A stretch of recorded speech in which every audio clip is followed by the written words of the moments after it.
പുതിയ വീഡിയോയിലേക്ക് എല്ലാ കൂട്ടുകാർക്കും സ്വാഗതം. ഇനി ഞാൻ നിങ്ങളുമായി പങ്കുവെക്കുന്നത് ഇന്ന് കഴിഞ്ഞ ക്ലാഷ് ഇൻ ഇറ്റലി എന്ന് പറയുന്ന പ്രീമിയം ലൈവ് ഇവൻറ്റിൻ്റെ റിവ്യൂ ആണ്. ഇറ്റലി എന്ന് പറയുന്ന രാജ്യത്ത് വെച്ച് WWE നടത്തിയ ഏറ്റവും മനോഹരമായിട്ടുള്ള ഒരു പ്രീമിയം ലൈവ് ഇവൻറ്റ് എന്ന് തന്നെ ഈ ഒരു പ്രീമിയം ലൈവ് ഇവൻറ്റിനെ നമുക്ക് ഒറ്റ വാക്കിൽ വിവരിക്കാൻ സാധിക്കും. സ്റ്റാർട്ട് ടു എൻഡ് വരെ നല്ല കിടിലൻ മത്സരങ്ങളും നല്ല എക്സൈറ്റ്മെൻറ്റും നല്ല എൻ്റർടൈൻമെൻറ്റും നമുക്ക് ഈ ഒരു പ്രീമിയം ലൈവ് ഇവൻറ്റിൽ കാണാൻ സാധിച്ചു. അപ്പോൾ ഈ പ്രീമിയം ലൈവ് ഇവൻറ്റ് ആരംഭം കുറിക്കുന്നത് തന്നെ അൺഡിസ്പ്യൂട്ടഡ് WWE ചാമ്പ്യൻഷിപ്പ് മത്സരത്തോട് കൂടിയിട്ടാണ്. നിലവിലെ ചാമ്പ്യനായ കോഡി റോഡ്സ് ഗുന്തർ എന്ന മുൻ വേൾഡ് ഹെവി വെയ്റ്റ് ചാമ്പ്യനെതിരെയാണ് ടൈറ്റിൽ ഡിഫെൻഡ് ചെയ്തിട്ടുണ്ടായിരുന്നത്. നല്ല സ്പീഡ് മത്സരമായിരുന്നു. നമ്മൾ പ്രതീക്ഷിച്ചതിനേക്കാൾ പെട്ടെന്ന് മത്സരം അവസാനിച്ച പോലെ ഫീൽ ചെയ്തു. ഇതിൽ ഒരു സ്റ്റോറി പറഞ്ഞു പോയിട്ടുള്ളത് ഈ ജോൺസിന, എജ് സ്റ്റൈൽസ്, ഗോൾഡ്ബർഗ് തുടങ്ങിയവരെയൊക്കെ സബ്മിഷനിലൂടെ പരാജയപ്പെടുത്തിയ പോലെ ഗുന്തർ കോഡി റോഡ്സിനെ സബ്മിഷനിലൂടെ പരാജയപ്പെടുത്താനുള്ള ഒരു ശ്രമങ്ങൾ നടത്തുന്നുണ്ട്. എന്നാൽ അതിനെ കൗണ്ടർ ചെയ്തിട്ടുള്ള കോഡി റോഡ്സിൻ്റെ ചില മൊമെൻറ്റ്സ് നമുക്ക് കാണാൻ സാധിച്ചു. ഇതേ സബ്മിഷൻ കോഡി റോഡ്സ് ഗുന്തറിനെതിരെ യൂസ് ചെയ്യുന്നത് നമുക്ക് കാണാൻ സാധിച്ചു. മത്സരത്തിൻ്റെ അവസാന ഭാഗങ്ങളിലാണ് ഒരു വിവാദം സൃഷ്ടിക്കപ്പെടുന്നത്. ആ വിവാദം എന്താണെന്ന് വെച്ചാൽ ഈ ഗുന്തറിൻ്റെ സബ്മിഷനെ കൗണ്ടർ ചെയ്തുകൊണ്ട് പിന്നീട് കോഡി റോഡ്സിൻ്റെ കട്ടർ എന്ന് പറയുന്ന മൂവ് ഗുന്തറിനെതിരെ കോഡി റോഡ്സ് പ്രയോഗിക്കുന്നു. ആ ഒരു സമയത്ത് തന്നെ ക്രോസ് റോഡ്സ് എന്ന് പറയുന്ന ഫിനിഷറും അടിച്ചുകൊണ്ട് കോഡി റോഡ്സ് ഗുന്തറിനെ പിൻ ചെയ്യുന്നു. ഈ ഒരു സമയത്ത് ഗുന്തർ അദ്ദേഹത്തിൻ്റെ കാല് റോപ്പിൻ്റെ അടിയിലേക്ക് വെച്ചിട്ടുണ്ടായിരുന്നു. റോപ്പിൽ തൊട്ടിട്ടുണ്ടായിരുന്നില്ല. ഈ 3 തവണ കൗണ്ട് ചെയ്തതിന് ശേഷം റഫറിയോട് ഗുന്തർ പറയുന്നുണ്ട് തൻ്റെ കാല് ഈ ഒരു റോപ്പിൻ്റെ അടിയിലായിരുന്നു എന്നുള്ളത്. പക്ഷേ റഫറി അത് കണ്ടില്ല. മത്സരം അവിടെ അവസാനിച്ച് കഴിഞ്ഞിരുന്നു. കോഡി റോഡ്സ് ടൈറ്റിൽ റിട്ടേൺ ചെയ്ത് കഴിഞ്ഞിരുന്നു. ഇതിനോടുള്ള ഒരു ഫ്രസ്ട്രേഷൻ അതായത് റഫറിയോട് അറിയിക്കുകയും ആ ഒരു ഫ്രസ്ട്രേഷനോട് കൂടിയിട്ട് ഗുന്തർ ബാക്ക് സ്റ്റേജിലേക്ക് പോകുന്നതുമാണ് നമുക്ക് കാണാൻ സാധിച്ചത്. നമ്മൾ പ്രതീക്ഷിച്ച ഒരു സമയം ഈ ഒരു മാച്ചിനെ കിട്ടിയിട്ടുണ്ടായിരുന്നില്ല. എന്നാലും നല്ലൊരു സ്പീഡായിട്ടുള്ള ഒരു മത്സരമായിരുന്നു. നല്ല മൂവ്സ് രണ്ടുപേരുടെ ഭാഗത്തു നിന്നും കാണാൻ സാധിച്ചു. എന്തായാലും ഒരു റീമാച്ച് ഗുന്തർ ചോദിക്കാൻ സാധ്യതയുണ്ട്. കോഡി റോഡ്സ് മിക്കവാറും ആ ഒരു റീമാച്ചിനെ സമ്മതം മൂളിയാക്കാനും സാധ്യതയുണ്ട്. അങ്ങനെ ഒരു ഇവരുടെ ഫ്യൂഡ് അവസാനിക്കാത്ത രീതിയിലുള്ള മൊമെൻറ്റ്സിലൂടെയാണ് ഇന്നത്തെ ക്ലാഷ് ഇൻ ഇറ്റലിയിലെ ആദ്യ മത്സരം അവസാനിച്ചത്. രണ്ടാമതായി നമുക്ക് കാണാൻ സാധിച്ചത് വുമൻസ് ചാമ്പ്യനായ റിയ റിപ്ലി ജേഡ് കാർഗിൽ എന്ന ഫോർമർ വുമൻസ് ചാമ്പ്യനെതിരെ ടൈറ്റിൽ ഡിഫെൻഡ് ചെയ്ത ചാമ്പ്യൻഷിപ്പ് മത്സരമായിരുന്നു. Rhea Ripley versus Jade Cargill തമ്മിലുള്ള മത്സരം റസൽമേനിയ 42 നമ്മൾ ഒരു തവണ കണ്ടതാണ്. അതിൽ ജേഡ് കാർഗിലായിരുന്നു ചാമ്പ്യൻ. റിയ റിപ്ലി ജേഡ് കാർഗിലിനെ ഡെത്രോൺ ചെയ്തുകൊണ്ട് പുതിയ ചാമ്പ്യൻ ആകുന്നതാണ് റസൽമേനിയ 42 നമുക്ക് കാണാൻ സാധിച്ചത്. അതിനേക്കാൾ കുറച്ചും കൂടി മത്സര ക്വാളിറ്റി കൂടിയിട്ടുള്ള ഒരു മത്സരമാണെന്ന് നമുക്ക് നിസ്സംശയം ഈ ഒരു മത്സരത്തെ സംബന്ധിച്ച് പറയാൻ സാധിക്കും. കാരണം കിടിലമായിട്ടുള്ളൊരു പെർഫോമൻസ് രണ്ട് പേരുടെ ഭാഗത്തു നിന്നുണ്ടായിരുന്നു. നമ്മൾ പ്രതീക്ഷിച്ച പോലെ തന്നെ ബിഫാബ്, മീച്ചിൻ തുടങ്ങിയ താരങ്ങളുടെ ഒരു ഇടപെടൽ മത്സരത്തിൻ്റെ അവസാന ഭാഗങ്ങളിൽ ഉണ്ടാകുന്നു. ഈ റിയാർപിയുടെ ഫിനിഷർ റിപ്ടൈഡ് എന്ന് പറയുന്ന മൂവ് ഈ ജെഡ് കാർഗിലിനെതിരെ പ്രയോഗിക്കുമ്പോൾ ആ കാലെടുത്ത് ബിഫാബ് റോപ്പിലേക്ക് വെച്ച് മത്സരം പിന്നീടും കണ്ടിന്യൂ ചെയ്യാൻ വേണ്ടി ആവശ്യപ്പെടുന്നുണ്ട്. എന്നാൽ ഈ റിയാർപ്ലിയെ സഹായിക്കാൻ വേണ്ടിയിട്ട് ഷാർലറ്റ് ഫ്ലെയറിൻ്റെ ഒരു വരവായിരുന്നു സർപ്രൈസ് ആയിട്ടുള്ളൊരു മൊമെൻറ്റ്. ആ ഷാർലറ്റ് ബിഫാബ്, മീച്ചിൻ തുടങ്ങിയവരെ ആക്രമിക്കുന്നു. ഈ ഒരു അവസരത്തിൽ ജെഡ് കാർഗിലിനെ റിപ്ടൈഡ് എന്ന് പറയുന്ന മൂവ് ഉപയോഗിച്ചുകൊണ്ട് റിയാർപ്ലി ആക്രമിച്ച് മത്സരം അവസാനിപ്പിക്കാൻ വേണ്ടി ശ്രമിക്കുന്ന സമയത്ത് ഇതിനെ കൗണ്ടർ ചെയ്തുകൊണ്ട് ജെഡ് കാർഗിലിൻ്റെ ജേഡഡ് എന്ന് പറയുന്ന മൂവ് റിയാർപ്ലിക്കെതിരെ പ്രയോഗിക്കുന്നു.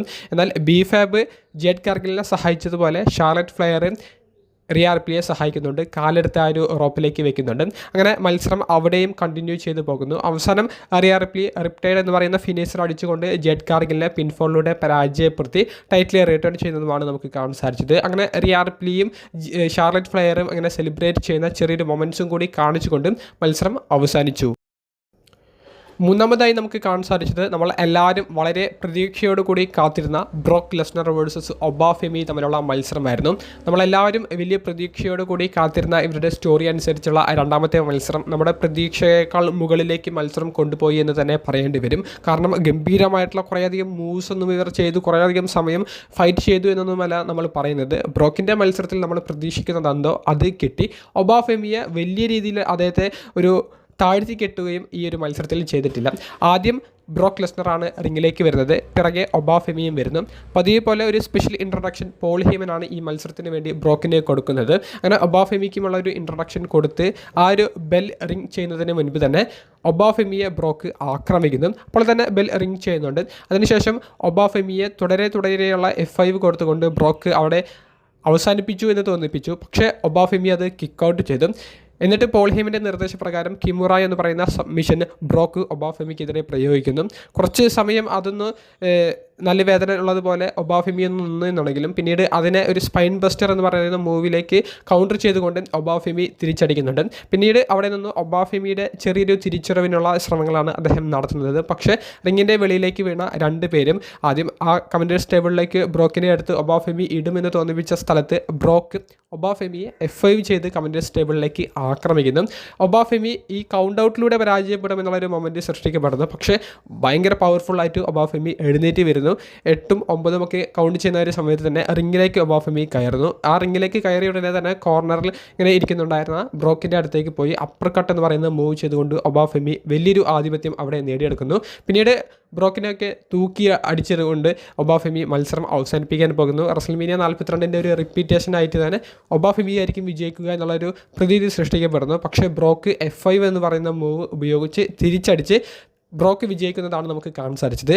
മത്സരശേഷം ബ്രോക്ക് ക്യാമറയിൽ നോക്കിക്കൊണ്ട് ഒബാഫെമിയെ ഫേസ് ചെയ്തുകൊണ്ട് പറയുന്നുണ്ട്, ഇപ്പോൾ 1-1 നിനക്ക് സമാധാനമായില്ലേ എന്നുള്ളത്. അപ്പോൾ 1-1 എന്നുള്ളത് ബ്രോക്ക് പറയുമ്പോൾ ഒരു കാര്യം വ്യക്തമാണ്, ഇനി ഇവർക്കിടയിൽ മൂന്നാമത്തെ മത്സരം വരുമെന്നുള്ളത്.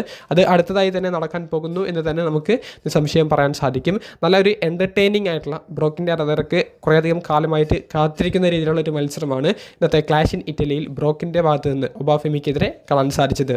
നാലാമതായിട്ട് നടന്നിട്ടുണ്ടായിരുന്നത് വുമൻസ് ഇന്റർ കോണ്ടിനെൻ്റൽ ചാമ്പ്യനായ ബെക്കി ലഞ്ച് സോൾ റൂക്ക എന്ന റെസ്ലറിനെതിരെ ടൈറ്റിൽ ഡിഫെൻഡ് ചെയ്ത ചാമ്പ്യൻഷിപ്പ് മത്സരമായിരുന്നു.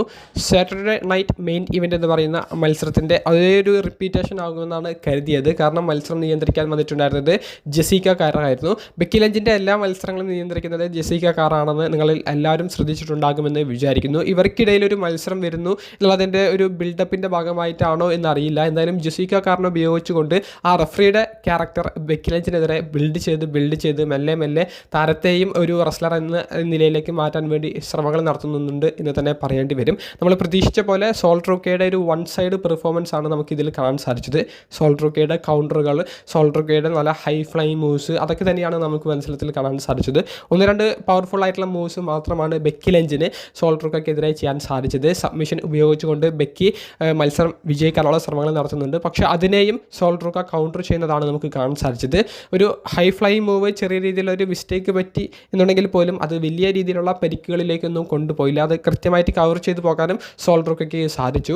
സോൾ റൂക്ക ഈ മാൻ ഹാൻഡിൽഡ് സ്ലാം എന്ന് പറയുന്ന ബെക്കി ലഞ്ചിൻ്റെ ഒരു സിഗ്നേച്ചർ മൂവ് അത് ബെക്കി ലഞ്ചിനെതിരെ പ്രയോഗിക്കുന്നുണ്ട്. കൂടാതെ താരത്തിൻ്റെ ഒരു ഫിനിഷറും അടിച്ചുകൊണ്ട് പിൻഫോളിലൂടെ വളരെ ക്ലീനായി തന്നെ ബെക്കി ലഞ്ചിനെ പരാജയപ്പെടുത്തി സോൾ റൂക്ക പുതിയ വുമൻസ് ഇന്റർ കോണ്ടിനെൻ്റൽ ചാമ്പ്യൻ ആകുന്നതാണ് നമുക്ക് കാണാൻ സാധിച്ചത്. ഞാൻ ഒട്ടും പ്രതീക്ഷിച്ചില്ല സോൾ റൂക്ക വിജയിക്കുമെന്നുള്ളത്. കാരണം താരം ഇപ്പോൾ മെയിൻ റോസ്റ്ററിലേക്ക് എത്തിയിട്ടേ ഉള്ളൂ. നല്ല ഫ്യൂഡ്സൊക്കെ ചെയ്തിട്ടായിരിക്കും ആദ്യമായിട്ടൊരു ചാമ്പ്യൻഷിപ്പ് വിജയിക്കുക എന്നാണ് ഞാൻ പ്രതീക്ഷിച്ചത്. പക്ഷേ കുറച്ച് കൂട്ടുകാരൊക്കെ സോൾ റൂക്ക വിജയിക്കുമെന്നുള്ള ഒരു പ്രഡിക്ഷൻ നടത്തിയിട്ടുണ്ടായിരുന്നു. അത് ശരിയായി. എന്തായാലും സോൾ റൂക്കയുടെ ഭാഗത്ത് നിന്ന് ഇനി നല്ലൊരു കിടിലൻ പെർഫോമൻസുകൾ അത് നമുക്ക് തുടർന്നുള്ള റോ എപ്പിസോഡുകളിൽ ലഭിക്കും. ബെക്കി ലഞ്ച് എന്തായാലും ഒരു റീമാച്ച് ചോദിച്ചുകൊണ്ട് ഈ റോ എപ്പിസോഡിൽ സോൾ റൂക്കയ്ക്കെതിരെ വരും എന്നുള്ളതും ഓൾമോസ്റ്റ് കൺഫേം ആണ്. അഞ്ചാമത്തെയും അവസാനത്തേതുമായിട്ട് നമുക്ക് കാണാൻ സാധിച്ചത് ഒരു ട്രൈബൽ കോമ്പാക്റ്റ് മത്സരമായിരുന്നു. നിലവിലെ വേൾഡ് ഹെവി വെയ്റ്റ് ചാമ്പ്യനായ റോമൻ റെയിൻസ് ജേക്കബ് ഫാറ്റു എന്ന അദ്ദേഹത്തിൻ്റെ കസിനെതിരെ ഈ വേൾഡ് ടൈറ്റിൽ ഡിഫെൻഡ് ചെയ്ത മത്സരം. ഒരു ട്രൈബൽ കോമ്പാക്റ്റിൽ നമ്മൾ പ്രതീക്ഷിച്ച അത്രയും ഒരു നിലവാരം പുലർത്തിയിട്ടുണ്ടോ എന്ന് ചോദിക്കുമ്പോൾ അത്ര നിലവാരത്തിലേക്ക് എത്തിയിട്ടില്ല എന്നാണ് ഞാൻ പറയുകയുള്ളൂ. ക്രൗഡിൻ്റെ ഇടയിൽ പോയിട്ടുള്ള ചെറിയ ഒരു ഫൈറ്റ് കാണാൻ സാധിച്ചു. അവിടെയും ഗംഭീരമായിട്ടുള്ളൊരു ഫൈറ്റ് ഉണ്ട് എന്ന് പറയാൻ സാധിക്കില്ല. കൂടാതെ ഈ ബാരിക്കേഡ് ബ്രേക്ക് ചെയ്യുന്ന ഒരു മൊമെൻ്റ് ഉണ്ടായിരുന്നു. ടേബിൾ ബ്രേക്ക് ചെയ്യുന്ന ഒരു മൊമെൻറ്റ് മത്സരത്തിൻ്റെ അവസാനം കാണാൻ സാധിച്ചു. സ്റ്റീൽ സ്റ്റെപ്പിലേക്കുള്ള ഒരു ആക്രമണമൊക്കെ നടക്കുന്നതായിട്ട് നമുക്ക് കാണാൻ സാധിച്ചു.